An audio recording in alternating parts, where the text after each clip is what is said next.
नमस्कार मित्रों, स्वागत है आपका एक बार फिर हमारे YouTube चैनल सनातनी काया पर।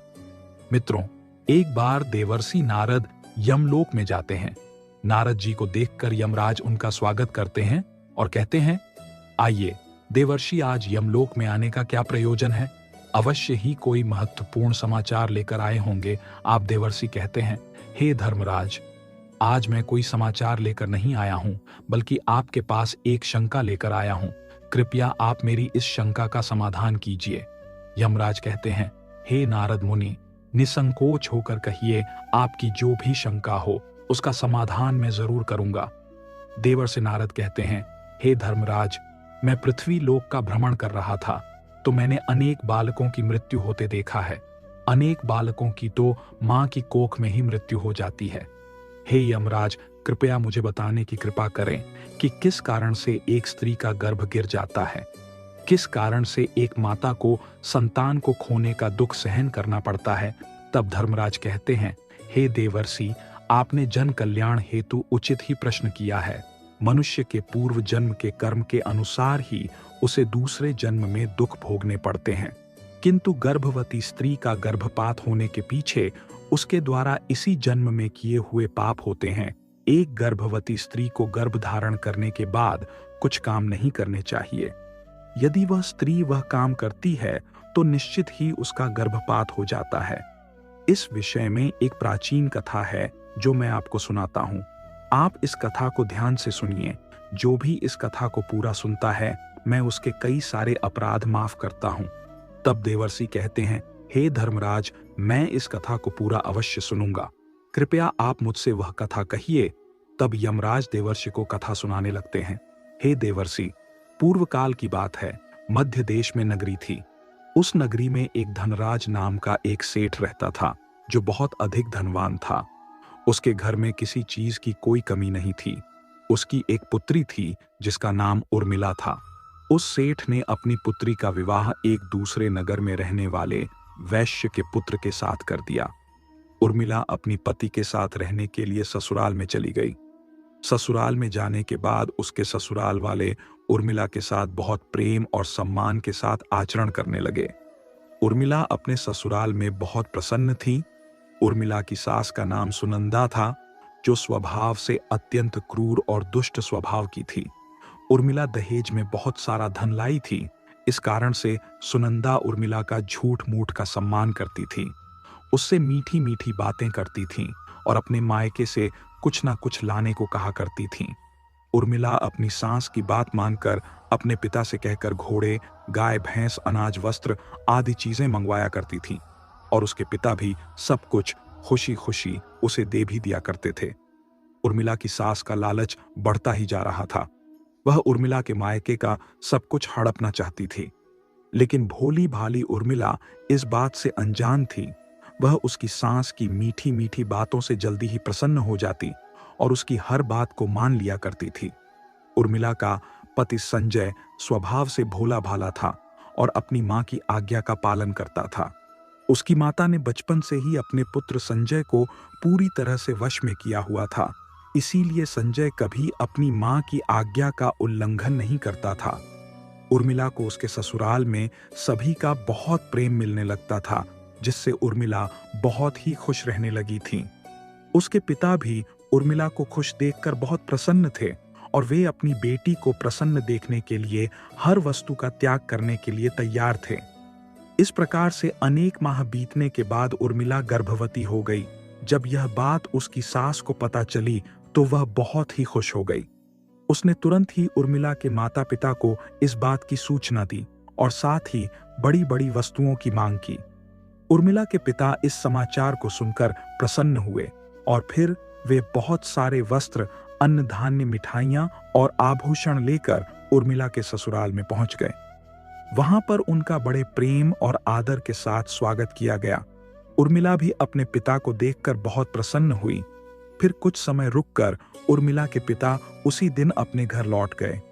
अनेक दिनों तक उर्मिला का गर्भ बढ़ता गया और उर्मिला की सास भी उसका बहुत अच्छी तरह से ख्याल रखने लगी। लेकिन कुछ ही दिनों के बाद ऐसी दुर्घटना घटी जिससे उर्मिला का जीवन दुखों से भर गया। उसके हंसते खेलते जीवन में अचानक से अंधकार छा गया। एक दिन अचानक ही उर्मिला का गर्भ गिर गया, जिससे उर्मिला की सास बहुत क्रोधित हो गई और फिर उर्मिला को ताने मारने लगी।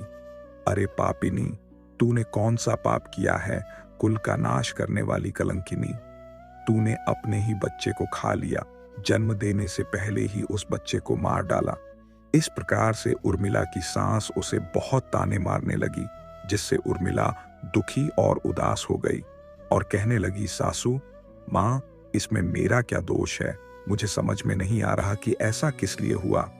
मैं निर्दोष हूं, मैंने कोई पाप का कार्य नहीं किया है। लेकिन उर्मिला की सास को उस पर थोड़ी भी दया नहीं आई और वह कहने लगी, अरे दुष्टा, तूने अवश्य कोई पाप किया है, जिससे तेरी संतान गर्भ में ही मर गई। कुलटा और पापिनी स्त्रियों के बच्चे पेट में ही मर जाते हैं। यमराज कहते हैं, हे नारद, उसके बाद से रेवती की सास उसके साथ बहुत बुरा व्यवहार करने लगी, उसे बात बात पर ताने मारने लगी, उसे भला बुरा कहने लगी। अब उसकी सास उससे ठीक से बात भी नहीं करती थी। दिन भर घर का सारा काम करवाने लगी। दिन भर काम करने के बाद ही उसे रात को आराम करने को मिलता था। उर्मिला को घर का झूठा भोजन खाना पड़ता था। अचानक से अपनी सास का ऐसा बदला हुआ रूप देखकर उर्मिला को बड़ा डर लगने लगा और वह अपनी सास के सामने आने से भी डरने लगी। फिर और कुछ महीने बीत जाने के बाद उर्मिला फिर से गर्भवती हो गई, जिससे उसके घर वाले सभी प्रसन्न हो गए। लेकिन उर्मिला की सास को उतनी खुशी नहीं हुई, वह उसे ताना ही मारा करती थी। एक बच्चे को तो खा गई, पता नहीं अब इसे भी जीवित रखेगी या खा जाएगी, इसका कोई भरोसा नहीं। यह तो डायन है, डायन। मेरा बेटा एक चुड़ैल से शादी करके उसे घर पर लाया है। यमराज कहते हैं, हे देवर्षि। लेकिन उर्मिला चुपचाप सहन करती रही। इस बार उर्मिला की सास ने उर्मिला के पिता को इस विषय में कोई समाचार नहीं दिया और वह चुप ही रही। इधर धीरे धीरे उर्मिला का गर्भ बढ़ने लगा। उर्मिला गर्भ धारण की हुई अवस्था में भी घर का काम करने लगी। बहुत काम करके थकने के बाद भी उर्मिला की सास को उस पर दया नहीं आती थी। इस बार उर्मिला को 9 महीने पूरे हो गए और अब उसका प्रसूति का समय आ गया। उर्मिला को कमरे में ले जाया गया और फिर उर्मिला बालक को जन्म देने लगी। जब उर्मिला ने बालक को जन्म दिया तो उस बालक के मुख से कोई आवाज सुनाई नहीं दी। वह बालक कोई भी हलचल नहीं कर रहा था। इस बार उर्मिला ने एक मरे हुए लड़के को जन्म दिया था। इस बात को सुनते ही उर्मिला बहुत दुखी हो गई और जोर जोर से रोने लगी। इधर उर्मिला की सास बहुत गुस्सा हो गई और उसने तुरंत ही उर्मिला को पकड़कर घर से बाहर निकाल दिया और कहा, अरे दुष्टा पापिनी, तू इस घर में रहने के लायक नहीं है। तू तो चांडालनी है, तू मेरे पोते को खा गई, अब तू इस घर में नहीं रह सकती। यमराज कहते हैं, हे नारद। इस प्रकार से ताना देते हुए उर्मिला के सास ने उसे घर से धक्के मारकर भगा दिया। उर्मिला का पति भी यह सब चुपचाप देख रहा था, उसने भी कुछ नहीं कहा। फिर उर्मिला वैसी ही अवस्था में घर से चली गई। उर्मिला चलते चलते एक जंगल में पहुंच गई। वह जंगल बहुत घना और भयानक था। उस जंगल में कोई मनुष्य दिखाई नहीं पड़ रहा था। फिर उर्मिला को उस जंगल में एक बहुत ही बड़ा और सुंदर वृक्ष दिखाई पड़ा। उस वृक्ष के पास एक बहुत ही सुंदर आश्रम था। उर्मिला जल्दी से उस आश्रम के पास चली गई और इधर उधर देखने लगी तो वहां पर उस आश्रम में कोई भी नहीं था। उर्मिला वहीं बैठकर विश्राम करने लगी। वह इतनी डरी हुई और उदास थी कि वह अपने पिता के घर पर भी जाना नहीं चाहती थी। उसे यह भय लगने लगा था कि कहीं उसकी वजह से पिता का समाज में अपमान ना हो, इसीलिए उसने उसी जंगल में रहने का निर्णय लिया और वह उसी आश्रम में निवास करने लगी। वहीं बैठकर उर्मिला भगवान विष्णु की पूजा करने लगी और उनकी भक्ति में डूब गई। अनेक दिनों तक वहां पर उसने भगवान विष्णु की तपस्या की। फिर कुछ दिनों के बाद उस आश्रम पर एक साधु एक गाय को लेकर पधारे। वे साधु अत्यंत विलक्षण थे। उनके मुखमंडल पर तेज था। ऐसा प्रतीत हो रहा था कि उन्होंने सैकड़ों वर्षों तक तपस्या की है। जब उर्मिला उन साधु को देखती है तो बड़ी प्रसन्न होती है और उनका स्वागत करती है और कहती है, हे साधु महाराज, आपका स्वागत है। आप कोई महान पुण्यात्मा दिखाई पड़ रहे हैं। उर्मिला के ऐसे वचन सुनकर साधु महाराज कहते हैं, हे पुत्री, तुम कौन हो और किस कारण से इस वन में अकेले निवास कर रही हो? यदि कोई गोपनीय बात ना हो तो मुझे सच सच बताओ, तुम यहाँ पर अकेले क्यों रह रही हो?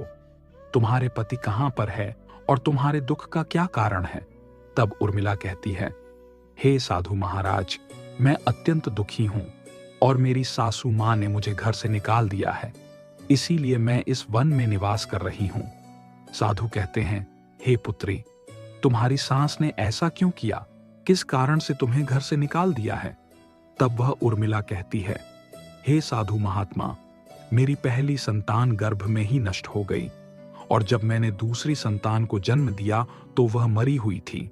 इसी कारण से क्रोधित होकर मेरी सास ने मुझे घर से निकाल दिया है। अब मैं अपना यहीं पर निवास कर रही हूं। पिता का अपमान ना हो इसीलिए मैं उनके पास भी नहीं जा रही हूं। कृपया आप ही मेरे दुख दूर कीजिए। मैं कहां जाऊं? अब मैं क्या करूं? इस प्रकार से उर्मिला द्वारा पूछने पर वे साधु महात्मा कहने लगते हैं, हे पुत्री, यह तो बड़े दुख की बात है, किंतु तुम चिंता मत करो। मैं तुम्हें कुछ उपाय बताता हूं। तुम उस उपाय को करो जिससे तुम्हें उत्तम संतान की प्राप्ति होगी। तुम इस गाय को अपने पास रखो, इसकी सेवा करो। इसकी सेवा करने से तुम्हें उत्तम संतान सुख प्राप्त होगा। अब मैं तुम्हें गर्भ धारण की हुई स्त्री को जिन नियमों का पालन करना चाहिए उस विषय में बताता हूं। इसे तुम ध्यान से सुनो। हे पुत्री, किसी भी स्त्री को मासिक धर्म के दौरान पति के साथ संबंध स्थापित नहीं करना चाहिए और पति को स्पर्श भी नहीं करना चाहिए। इससे संतान गर्भ में ही गिर जाती है। गर्भ धारण की हुई स्त्री को भगवान की पूजा में तत्पर रहना चाहिए। उसके मुख पर सदैव ही प्रसन्नता होनी चाहिए। गर्भ धारण की हुई स्त्री को कभी दुखी और निराश नहीं रहना चाहिए। उसे बुरे आचरण वाली स्त्री से दूर रहना चाहिए। उनसे बातचीत नहीं करनी चाहिए। एक गर्भवती स्त्री को कभी दूसरों के घर का भोजन नहीं करना चाहिए। गर्भिणी स्त्री को सूप की हवा से बचकर रहना चाहिए। सूप की हवा लगने से भी गर्भ का नाश होता है। गर्भ धारण की हुई स्त्री को कभी ऐसी वस्तु के दर्शन नहीं करने चाहिए जिसे देखने पर मन में घृणा निर्माण हो। उसे भयानक और डरावनी कथाएं भी नहीं सुननी चाहिए। गर्भिणी स्त्री को अत्यंत गर्म भोजन नहीं करना चाहिए। पहले का किया हुआ भोजन जब तक अच्छी तरह से पच नहीं जाता तब तक दोबारा भोजन नहीं करना चाहिए। जिस स्त्री के बच्चे होकर मर जाते हो अथवा जो स्त्री वंध्या हो, ऐसी स्त्री से संपर्क नहीं करना चाहिए। जो भी स्त्री इन नियमों का पालन करती है वह उत्तम पुत्र को प्राप्त करती है। जो स्त्री इन नियमों का पालन नहीं करती उसका गर्भ गिर जाता है अथवा उसका निरोध हो जाता है। हे पुत्री, अब मैं तुम्हें पुत्र प्राप्ति का उपाय बताता हूं। इसे ध्यान से सुनो। मासिक धर्म के समय 4 दिनों तक स्त्री को पति के साथ संसर्ग नहीं करना चाहिए। वह चौथे दिन ही शुद्ध होती है। 1 सप्ताह के बाद वह देवी देवताओं का पूजन करने के योग्य बनती है।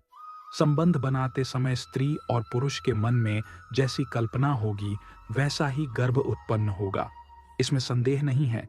युग्म तिथि वाली रात्रि में सहवास करने से पुत्र होता है और अयुग्म तिथि वाली रात्रि होम में सहवास करने से कन्या का जन्म होता है।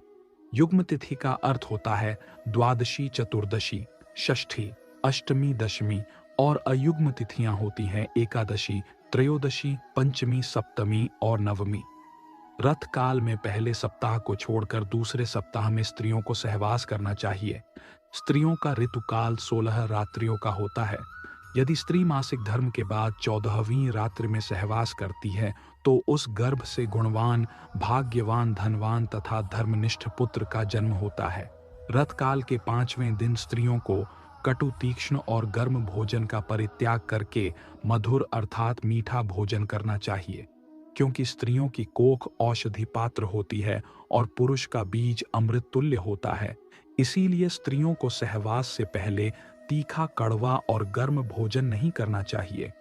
वह साधु कहते हैं, हे देवी, इस प्रकार से मैंने तुम्हें संतान प्राप्ति के लिए महत्वपूर्ण नियम बताए हैं।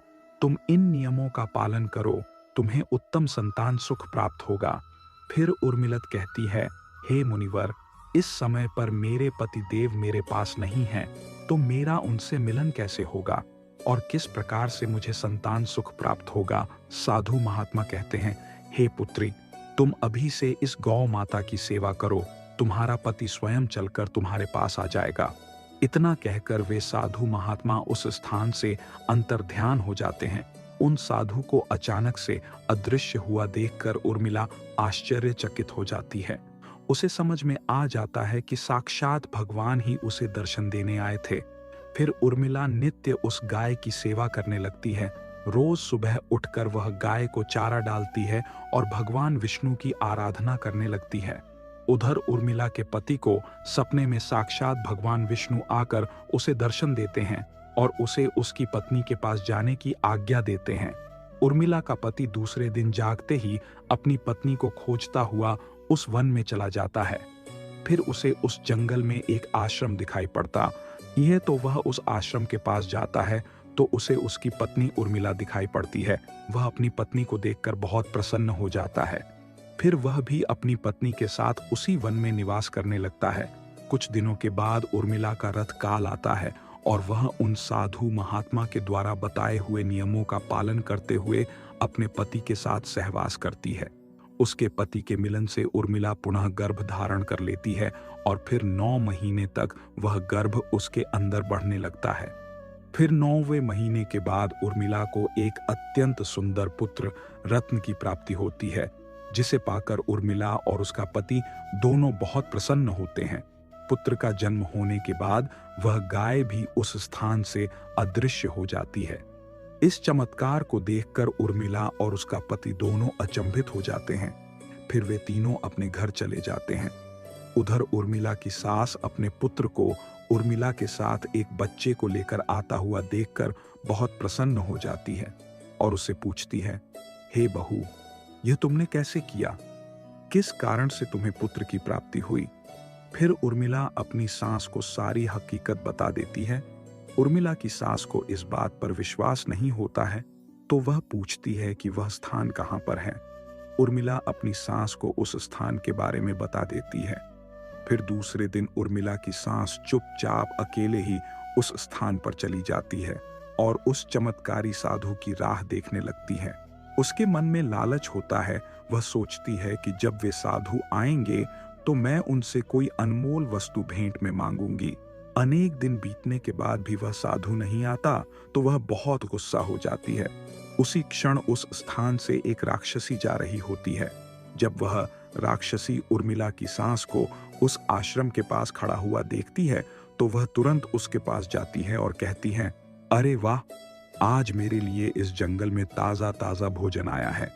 इतना कहकर वह राक्षसी उर्मिला की सास को मारकर खा जाती है। इधर उर्मिला अपनी सांस की राह देख रही होती है, किंतु उसकी सांस नहीं मिलती है तो वह अपने पति को अपनी मां को ढूंढ कर लाने को कहती है। उर्मिला का पति अपनी मां को ढूंढने के लिए जंगल में जाता है तो उसे वहां पर उसकी मां दिखाई नहीं पड़ती है, लेकिन वहां पर उसकी माता के कंकाल दिखाई पड़ते हैं, जिसे देखकर वह दुखी मन से घर पर लौट आता है। उन्हें एक व्यक्ति के द्वारा पता चलता है कि उस जंगल में एक राक्षसी का वास था और उसी राक्षसी ने उर्मिला की सास को मार डाला है लालच के कारण। उर्मिला की सास को राक्षसी खा जाती है। फिर उर्मिला और उसका पति अपने पुत्र के साथ घर पर सुखी जीवन व्यतीत करने लगते हैं। यमराज कहते हैं, हे नारद, इस प्रकार उर्मिला ने गर्भ धारण के नियमों का पालन किया, जिससे उसे उत्तम संतान की प्राप्ति हुई। नारद कहते हैं, हे धर्मराज, जिस बालक की मृत्यु गर्भ में ही होती है अथवा जन्म के बाद तुरंत मृत्यु होती है, उसकी मुक्ति के लिए क्या उपाय करना चाहिए? यमराज कहते हैं, हे नारद, आपने उत्तम प्रश्न किया है, इसीलिए आप अब ध्यान से सुनो। यदि स्त्री का गर्भपात हो जाए अथवा गर्भ में ही बालक की मृत्यु हो जाए तो जितने महीने का वह गर्भ होता है उतने दिनों का सूतक माना जाता है। आत्म कल्याण की इच्छा रखने वाले मनुष्य को उस गर्भ में मृत्यु हुए बालक के लिए कुछ भी नहीं करना चाहिए, उसका श्राद्ध नहीं करना चाहिए। यदि जन्म से लेकर चूड़ा कर्म संस्कार के बीच में बालक की मृत्यु हो जाती है तो उस बालक की मुक्ति के लिए अन्य बालकों को दूध का भोजन देना चाहिए। यदि चूड़ा कर्म संस्कार के बाद 5 वर्ष के भीतर बालक की मृत्यु हो जाती है तो शरीर दाह का संस्कार करना चाहिए, उसके लिए दूध का दान करना चाहिए और बालकों को भोजन कराना चाहिए। यदि 5 वर्ष की आयु के बाद बालक की मृत्यु हो जाती है तो उसका दाह संस्कार करके उसके लिए जल से भरे मिट्टी के पात्र का और खीर का दान करना चाहिए, तभी उस बालक को पुनर्जन्म प्राप्त होता है। तो मित्रों, इस प्रकार से यमराज ने देवर्षि नारद को अत्यंत महत्वपूर्ण ज्ञान दिया है। उम्मीद है आपको यह जानकारी पसंद आई होगी। वीडियो को लाइक जरूर करें, कमेंट में जय श्री हरि विष्णु अवश्य लिखें, साथ ही चैनल को सब्सक्राइब करें। आप सभी का धन्यवाद।